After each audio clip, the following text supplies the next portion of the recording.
Les invito a que me acompañen a Romanos 8. Si tú son las primeras veces que vienes por aquí, yo quiero animarte a que todo lo que yo diga, verifícalo en las Escrituras.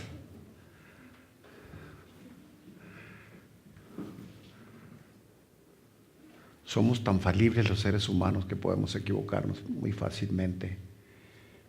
Y creo yo que de lo que digamos aquí, habrá que verificarlo en su palabra para que sepamos que el que habló fue el Señor. Y si hubo algún cambio, no es porque el pastor te haya convencido. Dios me guarde de que pueda pensar alguien así o yo mismo, sino porque el Espíritu de Dios usa su palabra y solamente su servidor, su sirviente, como un conducto para traer esa palabra a sus vidas. Así que nos vamos a ir a Romanos 8, 6 y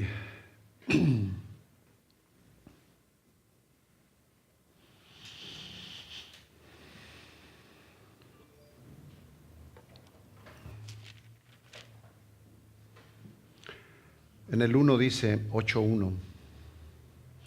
Por consiguiente no hay ahora condenación para los que están en Cristo, los que no andan conforme a la carne, sino conforme al Espíritu, porque la ley del Espíritu de vida en Cristo Jesús te ha libertado de la ley del pecado, te ha libertado de la ley del pecado y de la muerte.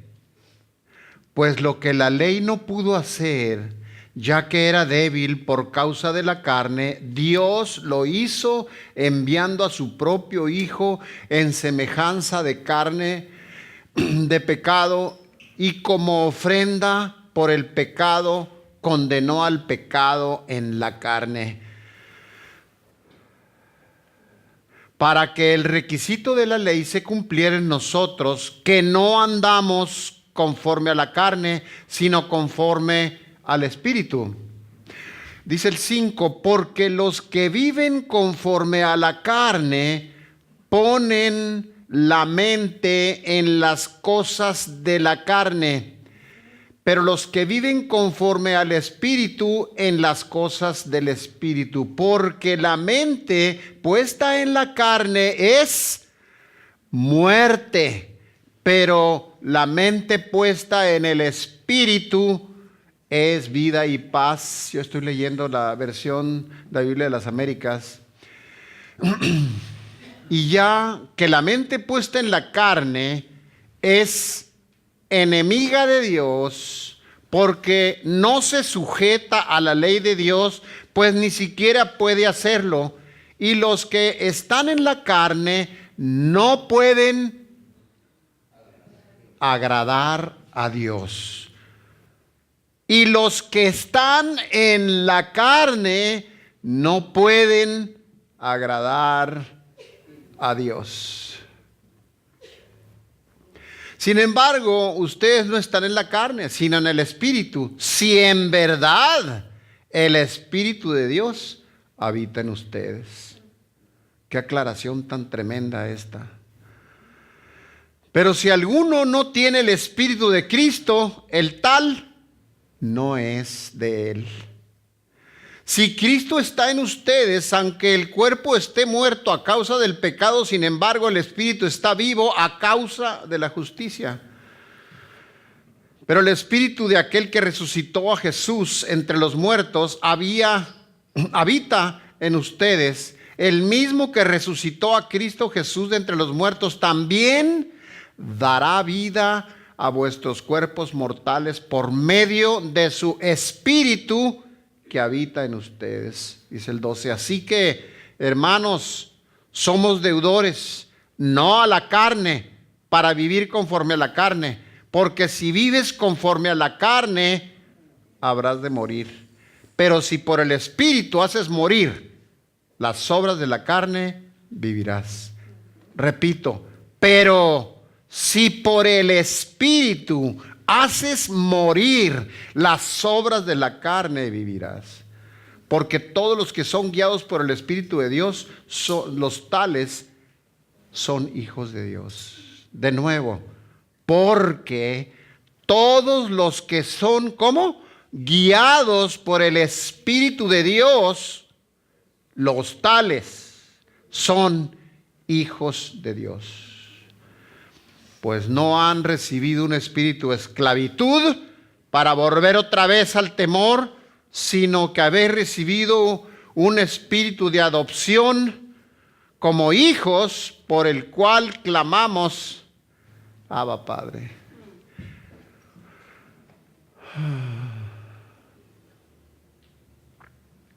Bendito Dios, gracias por tu amor, gracias por tu misericordia. Una vez más y siempre repetiremos, papá, gracias por haber tomado la iniciativa de enviar a tu Hijo Jesús para reconciliarnos contigo. Gracias, Señor Jesús, por haber sido obediente hasta la muerte y muerte de cruz. Gracias por haberte entregado. Gracias, Espíritu Santo de Dios, por revelarnos estas verdades, por habernos revelado la obra de la cruz y habernos, Padre, salvado, Señor Jesús, con tu propia vida, entregándola absolutamente. Gracias, papá.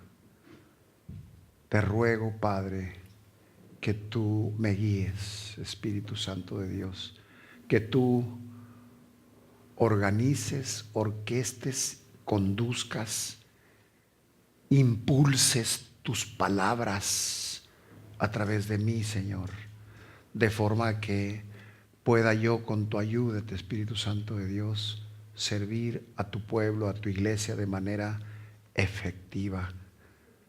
Solo con tu ayuda, papá, lo puedo hacer. Te suplico, ayúdame. Gracias, Padre. En el nombre de Jesús. La propuesta es tener presente que ocuparse del Espíritu es vida y paz. Ocuparse del Espíritu, es decir, vivir en el Espíritu, crecer en el Espíritu, madurar para ya no ser niños, como dice la palabra.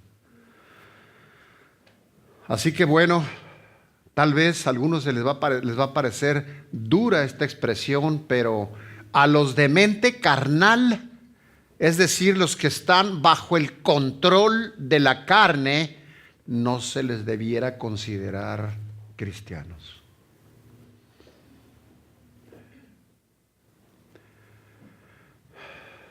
Sí, para los que toman nota, pueden ahí auxiliarse en primera de Juan 2, 15 y 16, que muestra lo que significa tener la mente, voy a hacer énfasis en esta palabra, la mente enfocada en las cosas de la carne. Y dice, no es una sugerencia, es un mandamiento. No es para ver si te parece bien o para pensar a ver si un día tú quisieras. No ames al mundo ni las cosas que están en el mundo. Si alguno ama al mundo, el amor del Padre no está en él. Porque todo lo que hay en el mundo, los deseos de la carne, los deseos de los ojos y la vanagloria de la vida, no provienen del Padre, sino del mundo. Y cuando decimos mundo, no estamos hablando de algo geográfico, de algo material. No estamos hablando del globo terráqueo, el mundo. Ni tampoco estamos hablando de las personas que están en él. Porque el Señor de tal manera amó al mundo. No es eso, sino las cosas que el enemigo hace para traer influencia, a las personas y entonces éstas amen estas cosas que Dios aborrece. Eso es lo que queremos decir cuando decimos no ames al mundo, ni las cosas que están en el mundo. Repito, si alguno ama al mundo, vean la aclaración, el amor del Padre no está en él. Y nos explica por qué. Dice, porque todo lo que hay en el mundo, ¿como qué? Los deseos de la carne, los apetitos de la carne, los deseos de los ojos, la vanagloria, la vanidad de la vida, no proviene del Padre, sino del mundo. Y es impactante escuchar estas cosas porque el hombre natural no percibe las cosas que son del Espíritu. No sé si alguna vez te ha tocado experimentar una conversación con alguien al que tú le estás platicando las cosas espirituales, queriendo bendecir y ministrar a esta persona en el Espíritu, pero la persona no te entiende. A la persona no le hace sentido lo que estás diciendo. ¿Por qué? Porque el hombre natural, no el espiritual, no percibe, no capta las cosas que son del Espíritu. ¿Por qué? Porque para él son locura. Dice enseguida, no las puede entender. ¿Por qué? Porque se han de discernir espiritualmente. Es triste, a mí me impacta y a veces siento ese dolor en mi corazón cuando alguien se acerca o alguna vez que se haya acercado a alguien para decirme es que no sé, pues usted que conoce las Escrituras, usted que les entiende. Yo no soy nadie especial. Lo único que soy es un sirviente del Señor que sacó de la basura y que ha ido limpiando y ha ido preparando día con día, año con año, para servirles a ustedes. Pero el hombre, repito, natural, no percibe las cosas del Espíritu porque para él son locura y no las puede entender porque se han de discernir espiritualmente en 1 Corintios 2:14. Y ese es el riesgo, hermanitos, amigos. Ese es el riesgo, subrayo, el riesgo. Porque ¿cómo podría alguien obedecer algo que no está entendiendo? Voy a hacerte esta pregunta para sensibilizar, para ayudar a que haya mayor sensibilidad para aquellos que no comprenden. Si tú te has topado con alguna persona que daría la impresión de que quiere aprender, pero le explicas y no entiende, ora por esa persona. Tal vez algunas te van a decir, sí, tienes razón, pero a la hora de que haya una acción que tomar, una decisión que tomar, una actitud que cambiar, no sucede nada. Pareciera como si no hubieran escuchado nada. Misericordia y compasión debe haber en nuestro corazón, y si no la ha habido en tu corazón para esa persona, ruégale al Señor que te dé ese amor y esa sensibilidad para esa gente.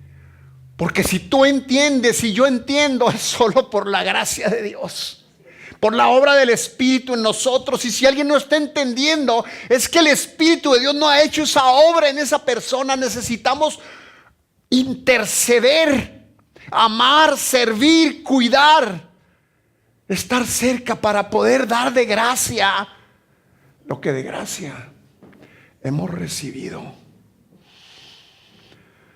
Ese es el riesgo. ¿Cómo podría alguien obedecer si no entiende? Y si no obedece, ¿qué pasaría? Es tremendo. Dice el Mateo 7:21, hablando de qué pasaría.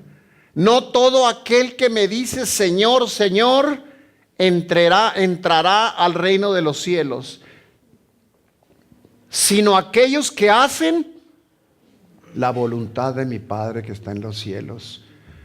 Entonces, ¿qué va a pasar? Si alguien no entiende, no va a hacer la voluntad. Y si no hace la voluntad, ¿qué va a pasar el día que esté cara a cara con el Señor? Tal vez digan, es que yo fui a CCO, yo fui a Comunidad Cristiana, yo incluso profeticé, hice milagros.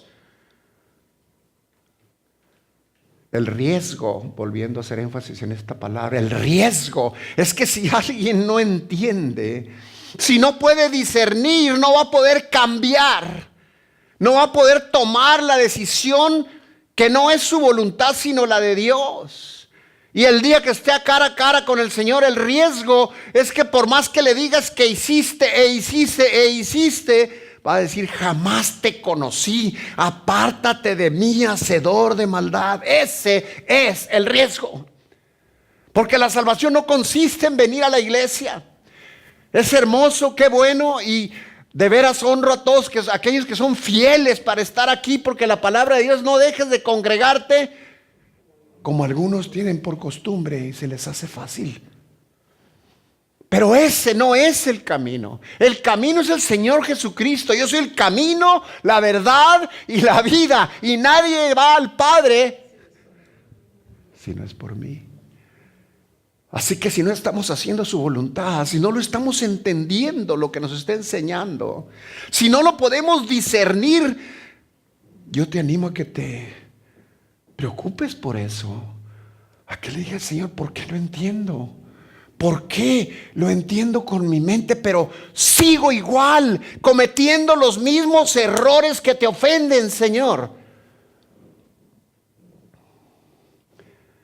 Así que ese es el riesgo.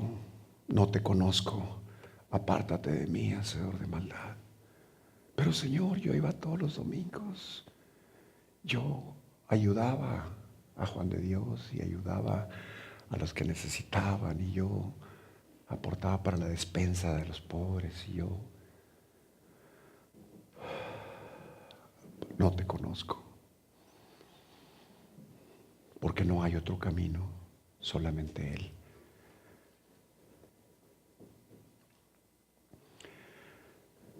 Ok, estamos hablando de una mente carnal que puede tener ese riesgo en el futuro cuando esté en la presencia de Dios. Pero ¿qué es los de mente espiritual? ¿Qué significa? Bueno, de entrada yo quisiera abrir con esto diciendo que tenemos que deshacernos de la idea de que hay cristianos carnales. Mira, déjame decirte, escúchame bien esto. No es lo mismo tener un error o una equivocación de la cual te estás arrepintiendo y no quieres volver a cometerla jamás si vienes delante de Dios, a volver a caer en el mismo error todos los días, porque entonces tu mente no está enfocada, centrada en Cristo Jesús y en su palabra. Está centrada en ti mismo. Preocúpate si no ves cambio sustancial en tu vida. Preocúpate, porque el Señor es bueno y Él puede hacer una obra en tu corazón. Haz una autoevaluación y date cuenta. Y todavía, si quieres dar un paso mayor de fe, dile a la gente que te ama, que está alrededor de ti, si ven algún cambio en tu vida, que le dé gloria a Dios, o sigues siendo el mismo de ayer, del año pasado, de hace 10, 15 años. Eres.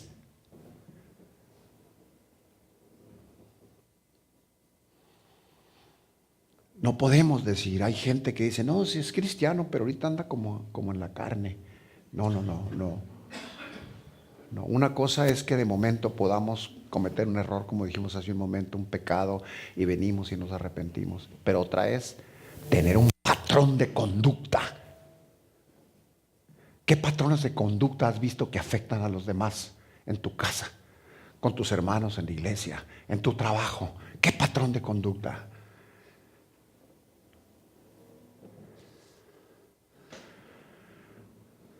Decíamos que puede haber gente que se pueda justificar diciendo, no, es que yo soy cristiano de perfil bajo, así medio camuflajeado. No, eso es una mentira, una vil mentira que tú te estás creyendo o quieres creer, porque así te sientes más cómodo, no te presionas, pues ahí te la llevas. Pero sabes, al Señor no lo vamos a engañar, nunca. Él está contigo siempre, cerca de ti. Él es omnisciente, conoce todo, lo que piensas, incluso lo que vas a decir, lo que haces, lo que deseas hacer. Qué sorpresa tan tremenda, qué impacto nos llevaríamos que un día abriéramos nuestros ojos y lo viéramos enfrente de nosotros y estuviéramos haciendo algo, pensando o deseando algo que no le agrada. Yo no sé si alguna vez has sido sorprendido en algo que sí, te asustó al ver a las personas que te están mirando. Ahora imagínate al Señor parado a un lado tuyo.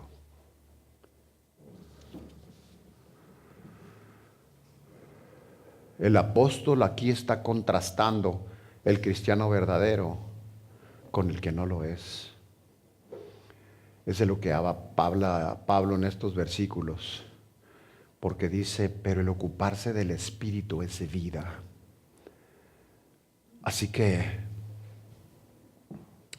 mas ustedes no viven, le está hablando al pueblo de Dios, al creyente auténtico, pero ustedes no viven según la carne, sino según el Espíritu, y agrega a un lado, y yo hago énfasis en esto ahora para que estemos claros, alertas, siempre monitoreando. Recuérdalo, tenlo presente. Dice, si es que el Espíritu de Dios mora en ustedes.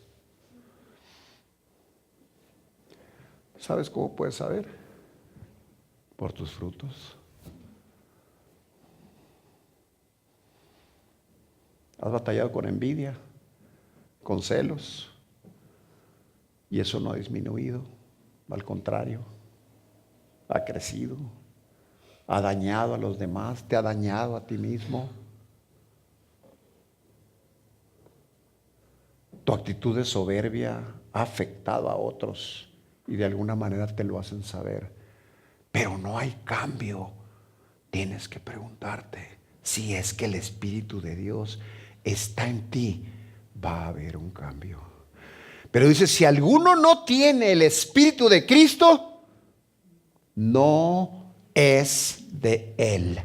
Entonces, si nos decimos cristianos y no se ve el fruto porque el Espíritu de Dios no está ahí, entonces somos cristianos nominales, solo de nombre. Podemos traer un pececillo ahí en la defensa del carro, podemos traer un letrero que diga lo que quieras, pero eso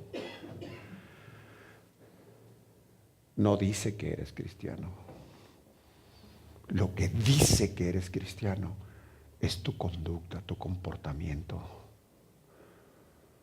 Si tú ahorita le preguntaras a alguien que te conoce muy bien, si ha visto un cambio en tu vida en los últimos 12 meses que acaban de pasar, ¿qué te diría? ¿Te atreverías a decirle, por favor, hazme una lista de los pecados que tú ves en mí, de los defectos que tú ves en mí, de aquellas cosas que le ofenden a Dios? Dímelas. ¿Te atreverías?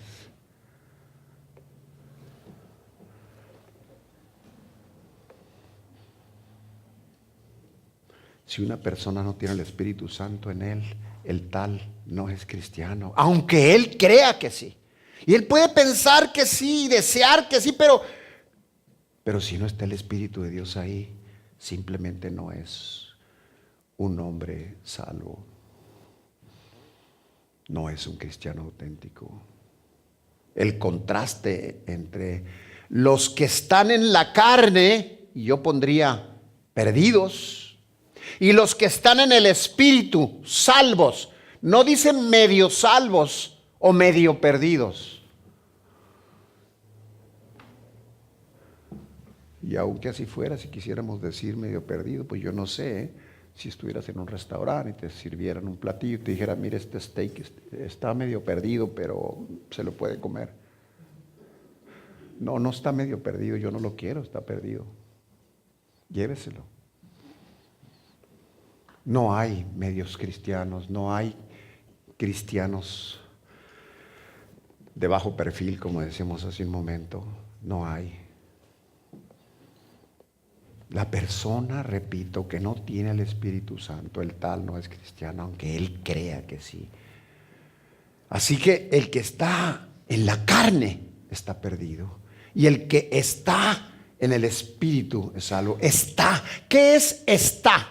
Es estar centrado, enfocado en las cosas naturales del ser humano solamente, sin que Dios esté presente en tu vida, queriéndole tú agradar y vivir entendiendo que si vives es por Él, que es por su gracia, que es para su gloria. Te compró, te compró. Sería una deslealtad, infidelidad el vivir para ti cuando Él te compró. ¿Cómo podríamos cumplir la gran comisión nosotros aquí, predicando el Evangelio con nuestras vidas, si no hay fruto del Espíritu Santo?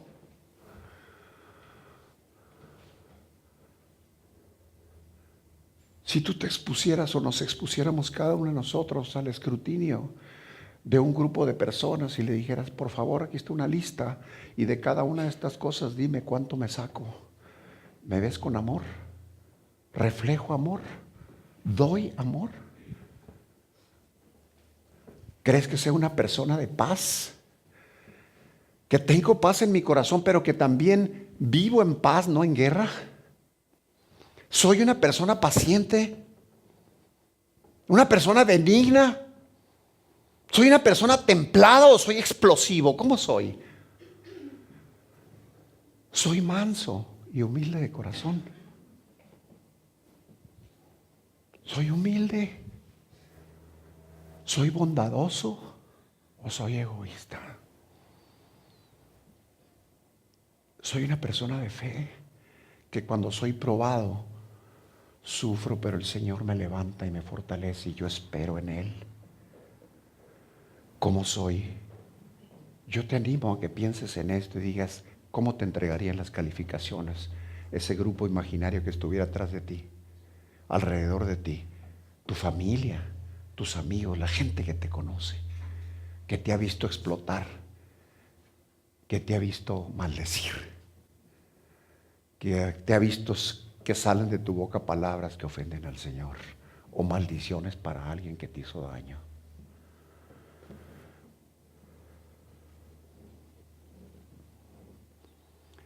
Si alguno no tiene el Espíritu de Dios,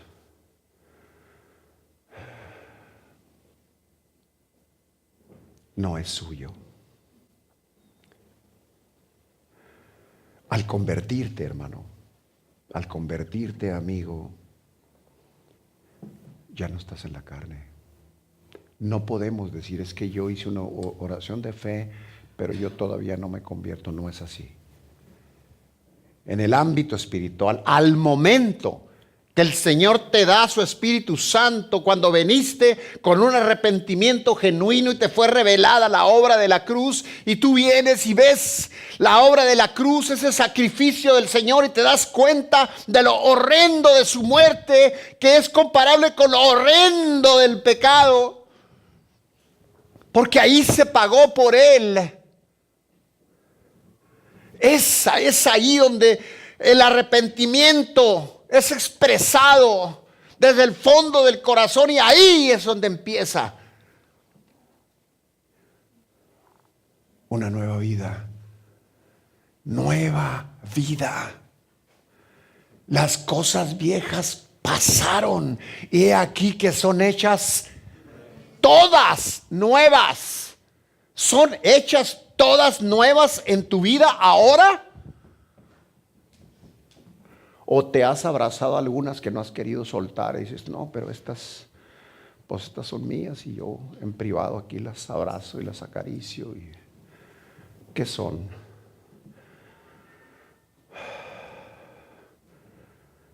Te conviertes inmediatamente, ya no estás en la carne. En la conversión eso sucede al instante. Es allí donde ya estás al instante en el Espíritu. En ese momento eres nacido de nuevo, según Romanos 8:9. Y Pablo termina con esto. Si alguno no tiene el Espíritu de Cristo, no es suyo. Si en tu vida el amor, paz, paciencia, benignidad, templanza, mansedumbre, humildad, bondad, fe, no están ahí expresándose, no está proyectándose la presencia del Espíritu Santo en tu vida, porque ese es el fruto del Espíritu. Y si no hay ese fruto, entonces no está el Espíritu allí. O tal vez esté contristado. Y habrá que buscar qué es lo que hicimos o qué estamos haciendo que ha contristado el Espíritu.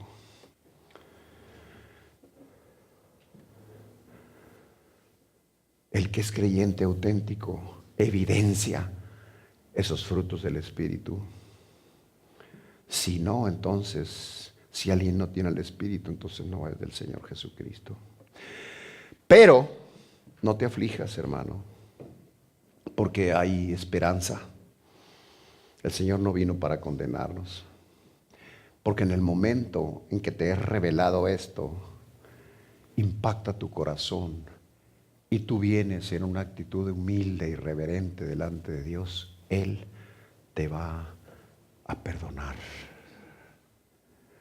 En el momento en que tú te arrepientes, Él te perdona, porque así lo ha prometido.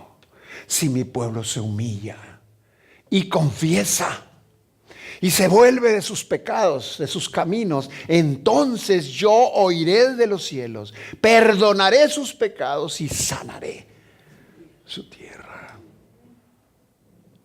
No te aflijas, que no te engañe el enemigo que tú ya no tienes remedio, porque si has contristado al Espíritu de Dios, solo necesitamos venir en una actitud humilde y reverente delante de Dios, en una actitud de arrepentimiento. En el momento en que te arrepientes y confías en Jesús, el Espíritu de Cristo, es decir, el Espíritu Santo, entra en tu corazón y te une a Cristo.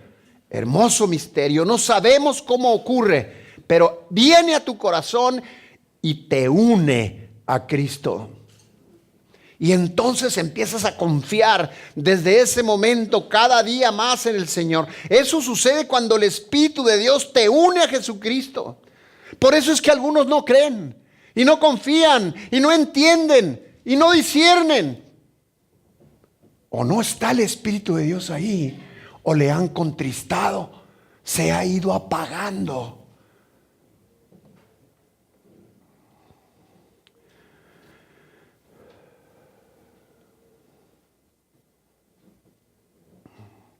Por eso decimos que qué ingenuo aquel que diga, ¿y cómo vengo a Cristo? No es algo que tú haces. Él dejó el trono y vino a buscar al pecador. Esa es la más hermosa e importante noticia que podemos tener, que el Señor Jesús dejó su trono y vino para rescatar lo que se había perdido. ¿Tú no te has convertido al Señor?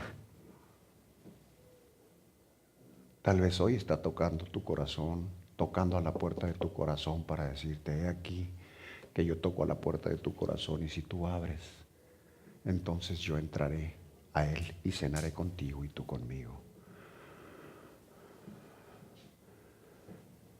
Pero si tú sientes en tu corazón por una revelación del Espíritu que le has contristado con algunas conductas que le ofenden, es el momento para arrepentirte, pedirle perdón y que te restaure. Y que entonces se encienda el fuego y la pasión por Él. es entonces cuando el fruto del Espíritu empieza a brillar en ti. La presencia misma de Jesús empieza a brillar en ti.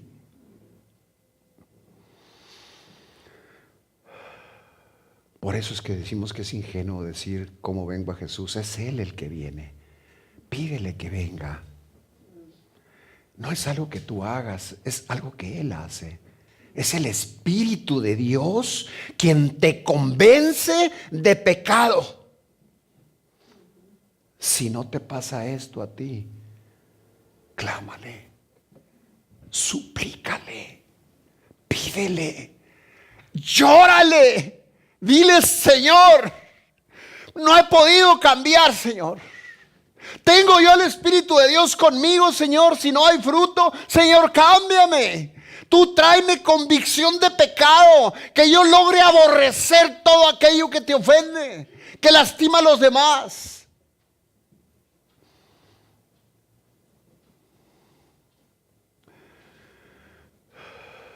¿Te pasa esto a ti? ¿Tu forma carnal de pensar y de vivir se te hace desagradable? ¿La aborreces? ¿Aborreces el ego? Vivir no siendo cristocéntrico, sino egocéntrico. ¿Se te hace desagradable el orgullo? Velo en los demás como es.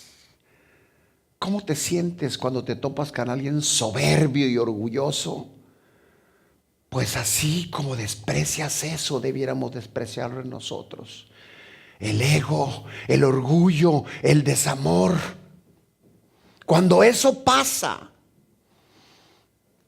por ejemplo, cuando alguien es temperamental, visceral, racional, impetuoso, irreflexivo, no hay manera de poder dialogar con una persona así, mucho menos que admita que se equivocó, porque tienen millones de excusas para salir, según ellos, vencedores y decir que ellos no tienen nada que arrepentirse.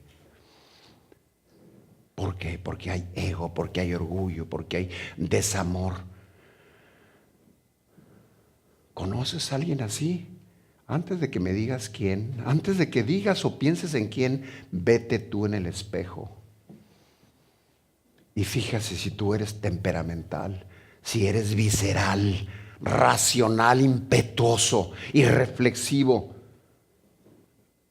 Y si lo eres, ven delante de Dios y clama. Porque tal vez, si has tenido al Espíritu Santo contigo, tal vez le has contristado. ¿Y qué hay que hacer en este caso? Ir a la cruz, hermano. Ahí, al pie de la cruz. Ahí pon rostro en tierra y clama al Señor. Ve al trono de gracia donde vas a recibir el oportuno socorro. Ahí está el misericordioso, el que dio su vida por ti, esperándote con los brazos abiertos, deseoso de que vengas en una actitud de arrepentimiento para vivir una vida cristocéntrica y no egocéntrica. Se trata, hermano, se trata, amigo, se trata de un encuentro divino-humano con el Cristo resucitado. Solamente el Espíritu de Dios puede hacer eso por ti. Tú y yo no lo podemos hacer. Déjame compartirte con pena, porque recordar esto me entristece, pero me da gusto que el Señor me haya perdonado. Yo resistí a Cristo por años. Pero hubo gente que estuvo rogando por mí. Y por eso honro y agradezco a mi esposa que estuvo por años diciéndole: Dios, ten misericordia. Espíritu Santo de Dios, revela a este hombre su pecado. Revela el Evangelio. Y Jesús me estuvo esperando ahí, disponible para mí siempre, a pesar de mi desdén, de mi rechazo. ¡Qué misericordia!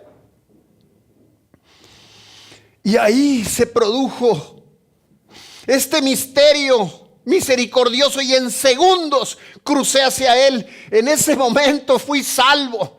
Él me encontró en un diciembre del 86. Y desde entonces no me ha soltado jamás. Es todo lo que puedo decir al respecto. Jesús estaba allí y por su gracia yo confié en Él. En ese momento simplemente me encontré con el Cristo vivo. Ese que dejó su trono y vino a buscarme. Y entonces todos los beneficios de Cristo fueron míos. Y su sangre preciosa limpió mis pecados. Y ahí me dio vida eterna. Ahí fue cuando nací de nuevo. Cuánto amor y paciencia y misericordia.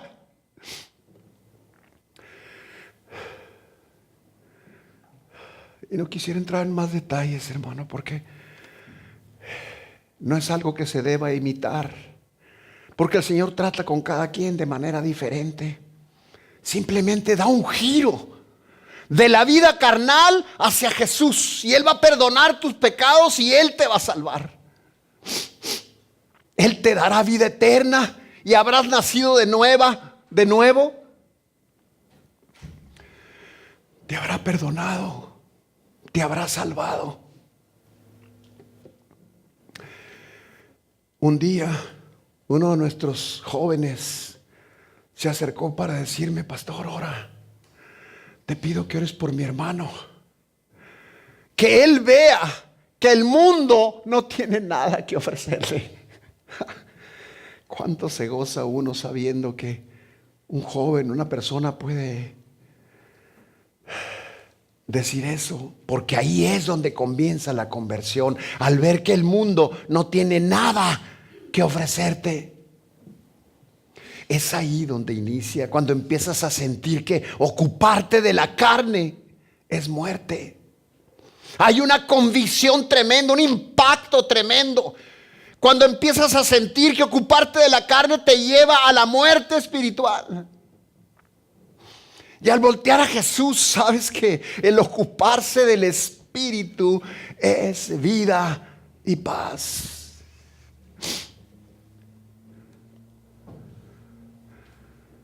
¿Tú te acuerdas de tu conversión? No dije el día que levantaste tu mano o el día que empezaste a ir a la iglesia. Estoy hablando de tu conversión. Esa conversión significa que el alma se vuelve del pecado a Dios. El apartarse del pecado es fruto de arrepentimiento. Y el volverse a Dios es el acto de fe mediante el cual la salvación se hace posible. Puedes verlo en Efesios 2, el 8 y el 9.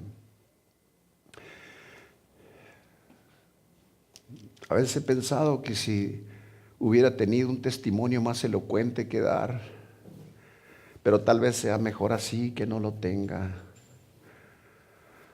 Algunos comentaristas dicen que Calvino nunca dio su testimonio por miedo, supongo, a que alguno pudiera intentar copiarlo.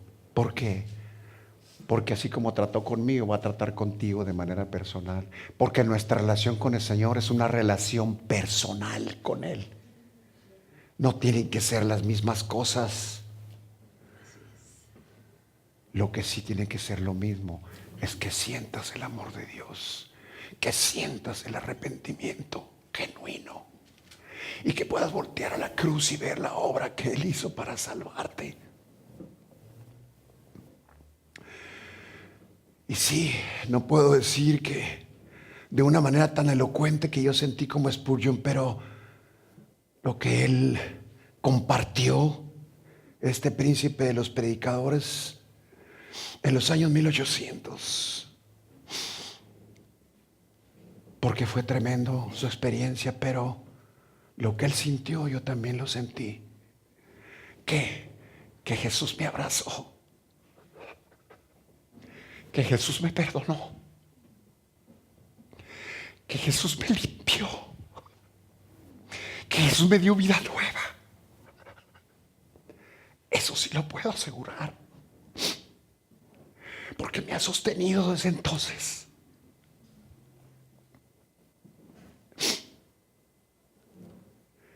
El Señor me ha salvado y me ha salvado por décadas. Me ha sostenido por décadas.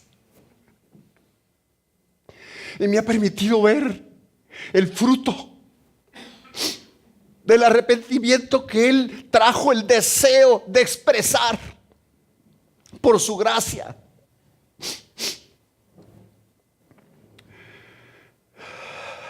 Conversión es volverte del pecado a Dios.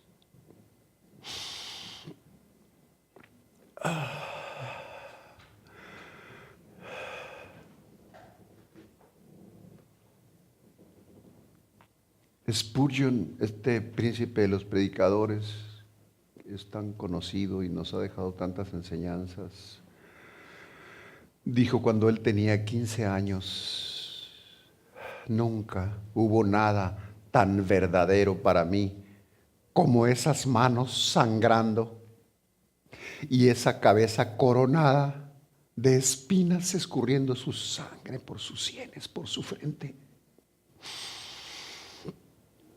Hogar, amigos, salud, riqueza, comodidad, todo, absolutamente todo, perdió su brillo el día que Él se hizo presente en mi vida. Muchas cosas brillan antes de conocer al Señor. Muchas cosas codiciamos, muchas cosas queremos. Pero el día que el Señor te abraza, el día que Él te perdona, el día que tú le dices con sinceridad: me arrepiento, perdóname, llévame a tus caminos, ese día, todas aquellas cosas que antes brillaban para ti y codiciabas, dejan de brillar. Porque el brillo del Señor en tu vida opaca cualquier otra cosa cuando Él te permite convertirte a sus caminos. Convertirte, dar un giro en tu vida del pecado a Él.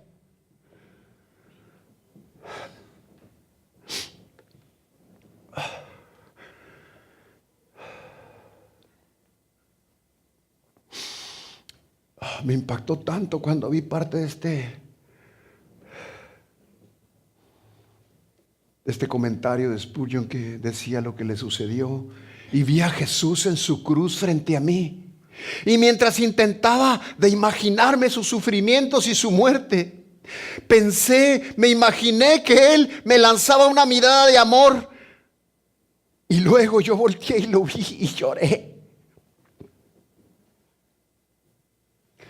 Porque pude ver cuánto me amaba, entregado a morir por mí. Y quise volar hacia Él. Y cuando me soltó, dice, me pregunté: ¿dónde está mi carga? Se había ido. Y eso es exactamente lo que me pasó a mí también. Aquella tarde en ese hospital donde el Señor tocó mi vida, con muchas cargas y preocupaciones, ansiedades, dudas. Ese día que el Señor tocó mi vida, ese día esas cargas desaparecieron. ¿Cómo irá a ser contigo? No lo sé. ¿Cómo habrá sido contigo? No lo sé. Pero revisa cómo va tu vida y si le está dando gloria al que dio la vida por ti. Es impresionante ver que te ha abrazado y pensar: yo, esclavo del pecado, yo, hijo de oscuridad, yo que le he ofendido, encontré al gran libertador, mi Dios y mi Señor. Amén. Aleluya. Hermano, ruégale.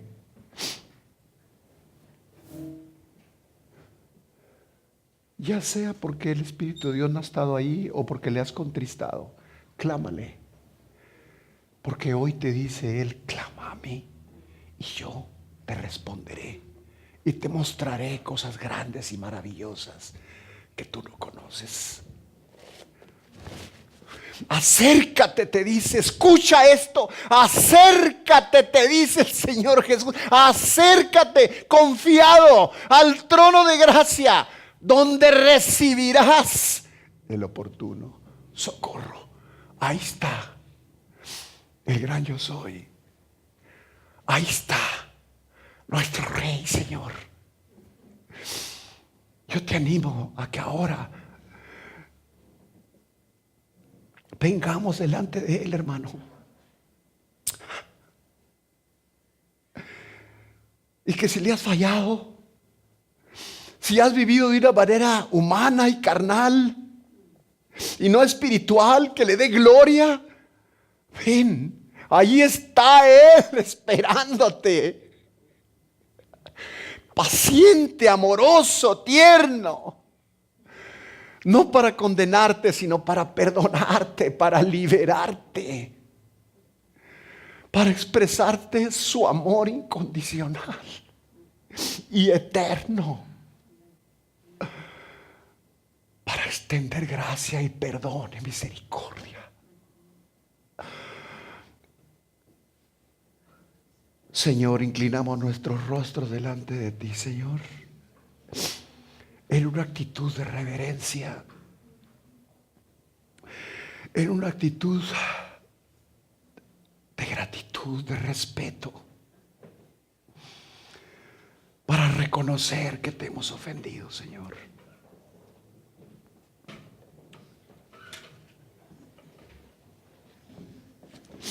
Perdónanos, Señor. Papá, perdóname. Confieso y declaro, te he ofendido, Señor. Te he lastimado. Te he desobedecido. He sido rebelde. No he escuchado tu palabra.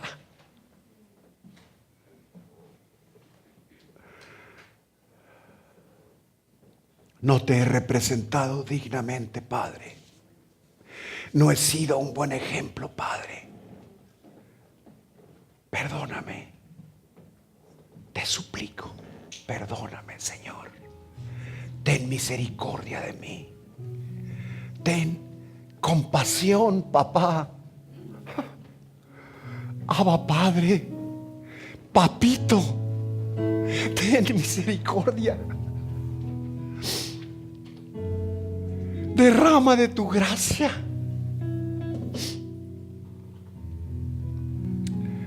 Gracias, Señor. En fe recibo tu perdón y tu misericordia.